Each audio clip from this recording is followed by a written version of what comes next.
Hai, jumpa lagi dengan saya di tutorial menggunakan R.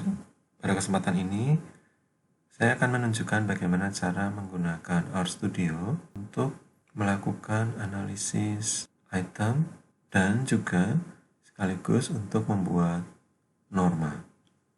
Pertama, kita akan melihat terlebih dulu script yang sudah kita buat dalam kesempatan sebelumnya. Kita bisa lihat di sini sudah terdapat perintah-perintah untuk menjalankan analisis untuk mengestimasi reliabilitas. Karena kita sudah memiliki perintah untuk memanggil data dan kita akan menggunakan data yang sama, maka kita cukup menjalankan perintah dari script dengan menggunakan Ctrl Enter. Lalu kita bisa cek apakah datanya benar. Oke. Kemudian kita masih tetap menggunakan program Psych. Oleh karena itu, kita tidak perlu menginstall ulang program ini. Kita cukup memanggilnya saja dengan menggunakan perintah library. Kemudian kita bisa melihat package-nya, isinya apa saja.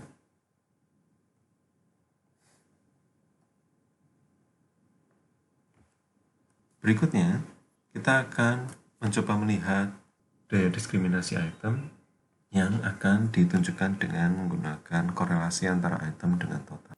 Dalam kesempatan sebelumnya, kita sempat melihat statistik item ini ketika kita menjalankan perintah alpha. Oke, untuk menjalankan perintah ini, kita cukup Ctrl klik pada perintah ini. Oke, nah ini hasilnya.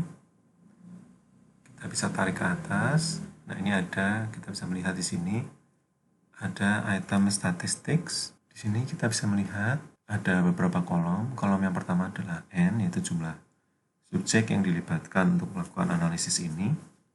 Kemudian ada row R, STDR, dan R core. Kemudian ada R drop. Dari keempat ini, mungkin kita fokus saja pada dua kolom, yaitu row R. Row R ini adalah korelasi antara item dengan total dari skor item, atau semua skor item dijumlahkan. Sementara R drop, ini adalah kolom yang berikutnya yang perlu kita perhatikan, itu adalah korelasi antara item dengan skor total ketika skor total tidak memperhitungkan item yang sedang dianalisis.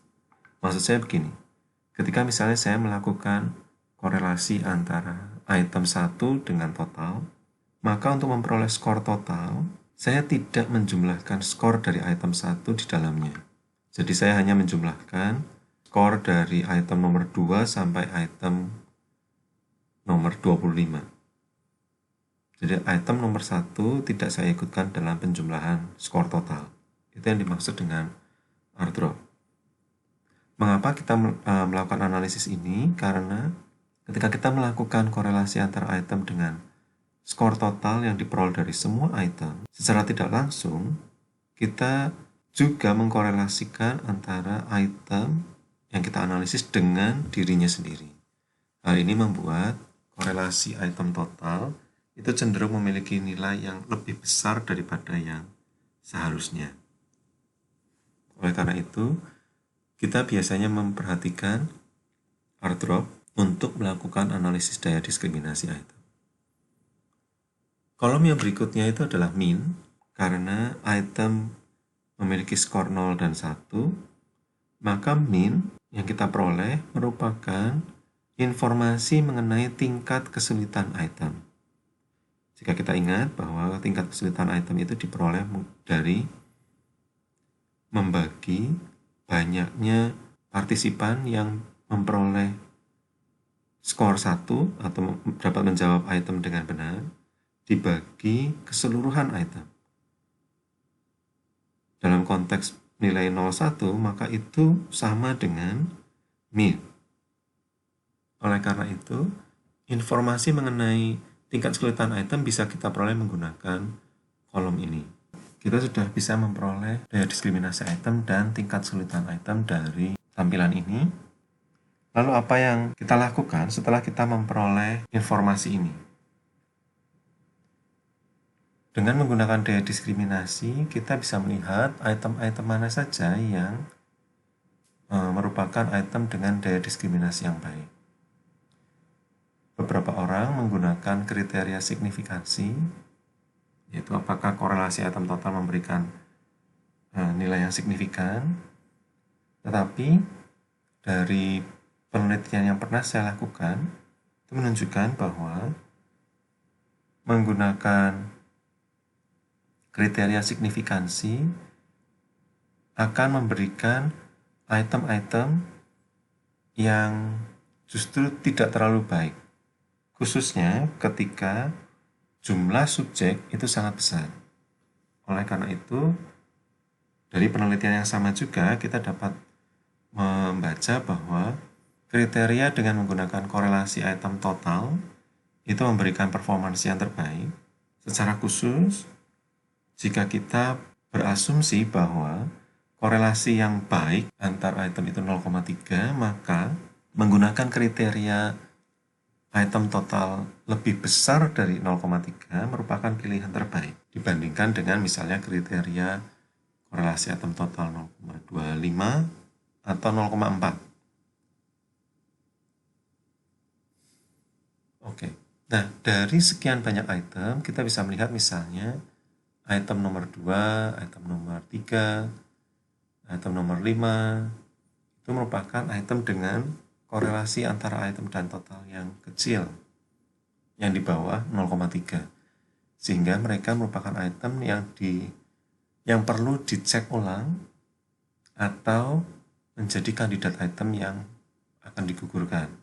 Tentu saja, ketika kita hendak menggugurkan item ini, kita perlu melihat komposisi item untuk mengecek apakah validitas tes ini akan terganggu seandainya kita membuang item-item ini. Selain itu, kita juga perlu melihat informasi terkait dengan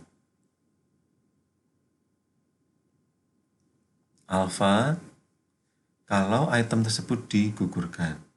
Misalnya di sini, meskipun item nomor 2 memiliki daya diskriminasi yang lebih kecil dari 0,3, tapi kita bisa melihat bahwa alfa jika item ini digugurkan itu tidak berubah banyak.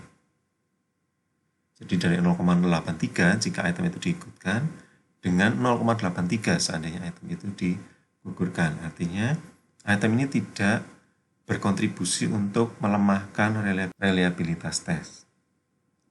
Terkait dengan tingkat kesulitan item, kita bisa melihat di sini misalnya item nomor 1, nomor 2, nomor 3 itu tergolong item-item yang cenderung mudah.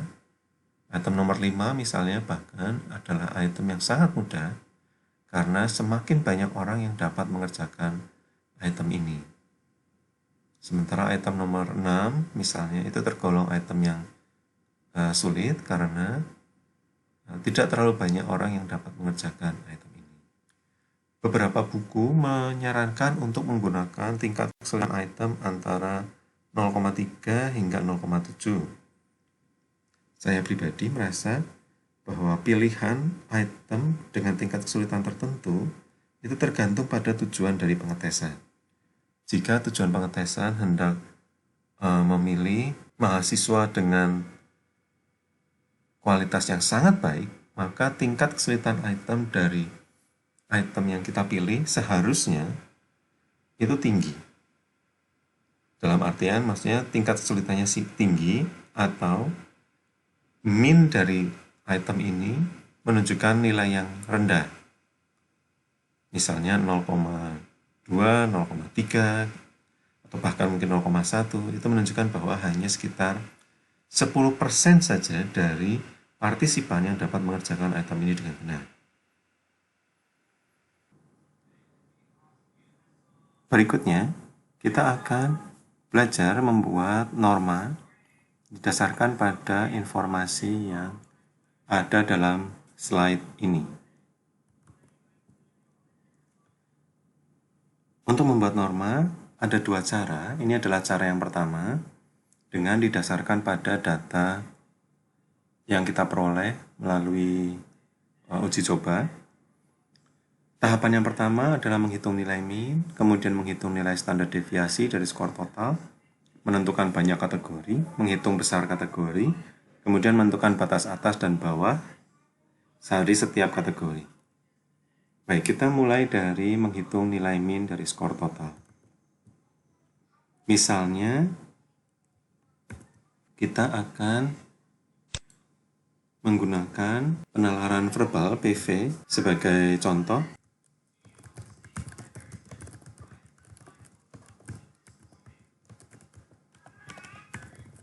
Kita bisa melakukannya dengan menggunakan perintah min, kemudian skor total dari penalaran verbal ada di dalam variabel total PV, maka kita panggil saja .log, kemudian total PV, kemudian kita kontrol enter, angkanya 11, sekian. Nah, untuk memudahkan dalam proses berikutnya, kita simpan informasi ini ke dalam sebuah objek, misalnya kita tuliskan saja M, begitu. M akan berisi min dari .lab total PV. Kita kontrol enter. Kemudian berikutnya adalah menghitung nilai standar deviasi dari skor total. Ini dapat dilakukan dengan menggunakan perintah SD. Nanti sebenarnya kita akan simpan lagi informasi ini dalam objek namanya S, standar deviasi dari .lab total PV. Kita kontrol enter. Kemudian tahap berikutnya menentukan banyaknya kategori. Misalnya, saya ingin memilah peserta menjadi 5 kategori, dari yang sangat rendah, rendah, sedang, tinggi, sangat tinggi, maka banyaknya kategori ini saya tentukan menjadi 5. Kemudian besarnya setiap kategori dalam satuan SD itu menjadi I 6 dibagi banyaknya kategori, yaitu 5. Kita kontrol enter. Kemudian menentukan batas atas dan bawah dari setiap kategori. Kemudian di dalam slide ini kita bisa lihat bahwa jika nilai Z minus 3 menjadi acuan awal, maka setiap kategori akan dapat dibuat dengan menggunakan cara ini, yaitu min ditambah negatif 3 ditambah 1 dikali besarnya interval dari kategori dikali SD. Oke, kita bisa menghitungnya dengan menggunakan, misalnya kita gunakan saja nama cut1 untuk kategori yang pertama. Min, kita sudah simpan min dalam objek bernama M, kemudian ditambah, kita buat dalam kurung, minus 3 ditambah 1 dikali I, kemudian dikali S. Kita kontrol enter. Kita bisa lihat isi dari cut1 ini 2,47 sekian. Kemudian kita buat kategori kedua sama M tambah minus 3 ditambah 2 dikali I lalu dikali S. Kita bisa lihat juga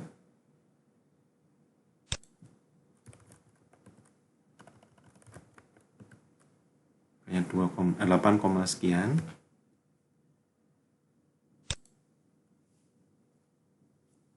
Kemudian kategori ketiga M tambah minus 3 ditambah 3 dikali I, kemudian dikali S. kemudian kategori 4, min ditambah minus 3 ditambah 4 dikali I dikali S. Kategori terakhir, M ditambah minus 3 ditambah 5 kali I kemudian dikali S. Baik, nah kita bisa lihat cut point dari setiap kategori. Jadi cut 1 ini, cut 2, cut 3, 4, dan cut 5. Kita bersihkan dulu. Jadi kita ulangi kategori 1 2,472 sekian. Ini artinya seseorang akan masuk dalam kategori 1 jika skornya ada di bawah 2,47 sekian. Karena skor dari total PV itu tidak ada skor yang merupakan bilangan pecahan, maka kita bisa saja buat pembulatan. Jadi untuk kategori 1 itu adalah subjek yang partisipan yang skornya berada di bawah 2 misalnya. Kemudian kategori 2 itu adalah partisipan yang skornya berada di antara 2 sampai 9. Lagi-lagi untuk kategori 2 ini sudah dibulatkan. Kemudian kategori ketiga adalah partisipan dengan skor antara 9 sampai 15. Kemudian kategori keempat adalah partisipan dengan skor antara 15 hingga 21. Lalu kategori 5 adalah semua partisipan yang skornya berada di atas 21. Baik. Sedikit tips dari saya, kita sebetulnya bisa membuat semua proses ini menjadi satu function di dalam R. Misalnya kita buat saja kategorisasi, lalu perintahnya adalah function, kemudian kita masukkan beberapa elemen yang kita butuhkan, misalnya X ini adalah data yang akan kita peroleh, kemudian cut ini adalah jumlah kategori yang akan kita buat.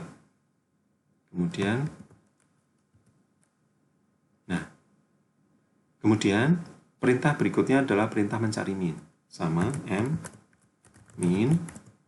Kemudian di dalam tanda kurung ini kita tidak menuliskan datlat total PV, tetapi kita tuliskan X.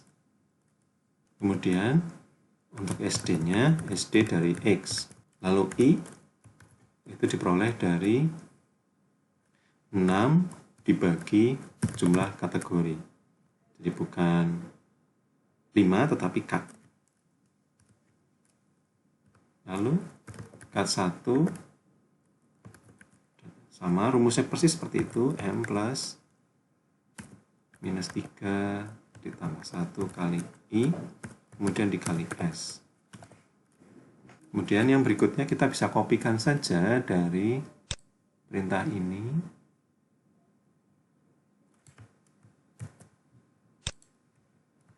Oke.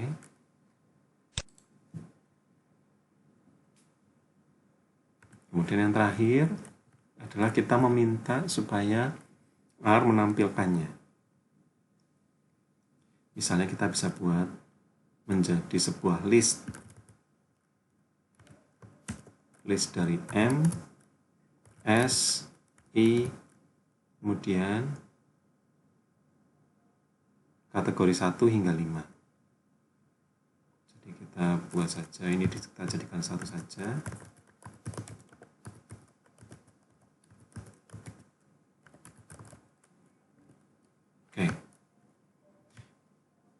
Baik, mari kita coba. Kita Ctrl Enter. Kemudian kita coba kategorisasi datlat total PV. Kemudian jumlah kategorinya ada 5. Nah, ini adalah hasilnya, ini min dan segala macam. Nah, mungkin kita perlu menambahkan sedikit di sini agar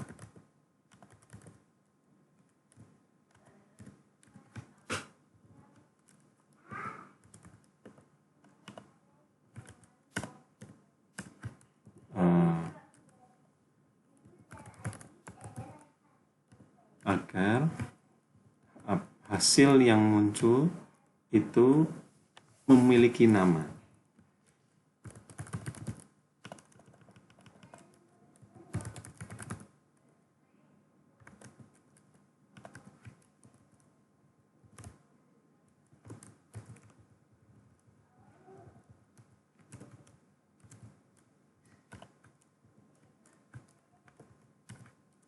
Kemudian kategori 3. Kita beri nama kategori 3.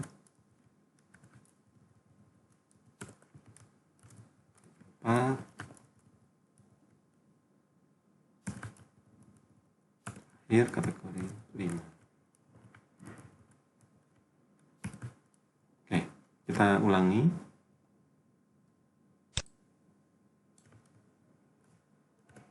Baik. Untuk membersihkan Ctrl L. Kemudian kita tuliskan lagi kategorisasi, kemudian datlat, kemudian total PV, kemudian kategorinya 5. Oke, nah sekarang kita punya informasi mengenai apa saja yang ada di dalam hasil ini. Jadi 11,688 sekian itu adalah min, 5,12 adalah SD, intervalnya sebesar 1,2. Lalu ini adalah batas atas dari kategori yang kita buat. Baik, saya pikir itu saja dulu dari saya. Sebagai tambahan mungkin teman-teman bisa memikirkan bagaimana caranya untuk memberi label pada setiap individu. Bagaimana misalnya individu 1 itu masuk kategori 1 atau 2, itu bagaimana caranya membuat supaya menjadi mudah dengan menggunakan RStudio. Mungkin dalam tampilan berikutnya, dalam pertemuan berikutnya, saya akan membuat cara tersebut. Tapi untuk sementara ini, saya pikir sudah cukup sampai di sini. Kita ketemu lagi dalam klip berikutnya. Sampai jumpa.